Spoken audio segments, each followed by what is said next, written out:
Hello दोस्तों, मेरा नाम है करण राजपूत और आज का जो हमारा टॉपिक है वो है पीडीएस कैसे काम करता है, पीडीएस से जुड़े हुए प्रमुख जो है संस्थाएं कौन सी है, पीडीएस के लाभ क्या है और पीडीएस की कमियां क्या है। तो ये हमारा पार्ट 2 है, जो कि आपने पार्ट 1 देखा ही होगा। अगर नहीं देखा तो आप उसको देख लीजिएगा, उससे आपको इसके बारे में और अच्छी जानकारी प्राप्त हो जाएगी।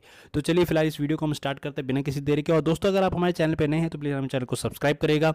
हम इसी तरह की एजुकेशन वीडियो लाते रहते हैं। तो बात करेंगे सबसे पहले हम यहाँ पे पीडीएस कैसे काम करता है। देखिए, सबसे पहले तो सरकार जो है किसानों से अनाज खरीदती है, ठीक है, जैसे कि हमने पहले भी बात करी थी, जो कि एमएसपी मैंने आपको शायद इस वीडियो में भी बताया होगा। मैं आपको चाहे तो उसका लिंक भेज दूंगा, तो आप उसमें देख लीजिएगा एमएसपी के बारे में। तो एमएसपी के द्वारा सरकार जो है किसानों से अनाज खरीद लेती है। फिर उसके बाद ही अनाजों का भंडारण किया जाता है, बड़ी जगहों पर स्टोर किया जाता है, अलग अलग गोदाम बने होते हैं। तीसरे पॉइंट में राज्य सरकारों को अनाज भेजा जाता है, जिसकी जितनी जितनी डिमांड है उस हिसाब से राज्यों को वो अनाज भेज दिया जाता है। चौथा जो पॉइंट होता है वो है राशनों की दुकानों के माध्यम से जो गरीब व्यक्ति है, जो जो एक्चुअली में फूड से वंचित होने की कगार पे है, उनको फिर वो वितरित किया जाता है, ठीक है। यानी कि राशन जो है जिन लोगों को चाहिए वो राशन की दुकानों में जाके, उनका जो राशन कार्ड होता है तो वहाँ से जाके वो अपनी ज़रूरत के हिसाब से अनाज उनको मिल जाता है। तो इस तरह से जो है पीडीएस काम करता है। जान लेते हैं कि भाई पीडीएस से जुड़े हुए प्रमुख संसाधन यानी कि संस्था कौन सी है, ठीक है, एजेंसीज कौन कौन सी जुड़ी है। तो सबसे पहले जिसका नाम है वो तो है एफसीआई, ठीक है, फूड कॉरपोरेशन ऑफ इंडिया। इसके रिगार्डिंग में हमने एक वीडियो बना रखी है, आप चाहे तो प्लेलिस्ट में देख सकते हैं। खैर, तो मैं फिलहाल बात करता हूँ अनाज की खरीद, भंडारण और ट्रांसपोर्टेशन का जो पूरा सिस्टम होता है वो एफसीआई चलाती है।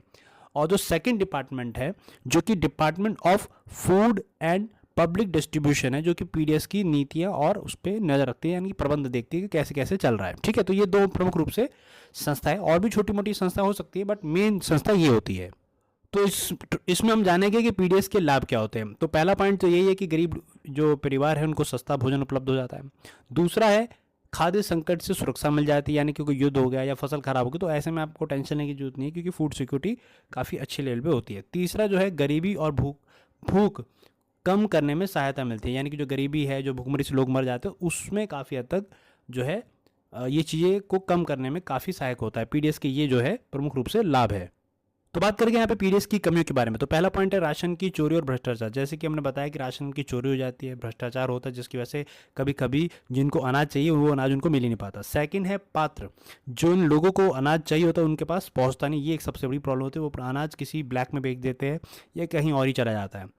तीसरा जो सबसे बड़ा है पॉइंट है वो है भंडारण और ट्रांसपोर्टेशन में नुकसान। कभी कभी स्टोरेज करते हुए अनाज को ध्यान में रखा जाता है, ख़राब हो जाता है, या ट्रांसपोर्टेशन ले जाते हुए काफ़ी अनाज वेस्ट किया जाता है। तो ये सबसे बड़ी पीडीएस की कमी है। तो आशा करूँगा कि आपको वीडियो अच्छी समझ में आ गई होगी और टॉपिक आपको क्लियर हो गया होगा। अगर आपको हमारी वीडियो अच्छी लगी तो लाइक शेयर कमेंट जरूर करिएगा। धन्यवाद।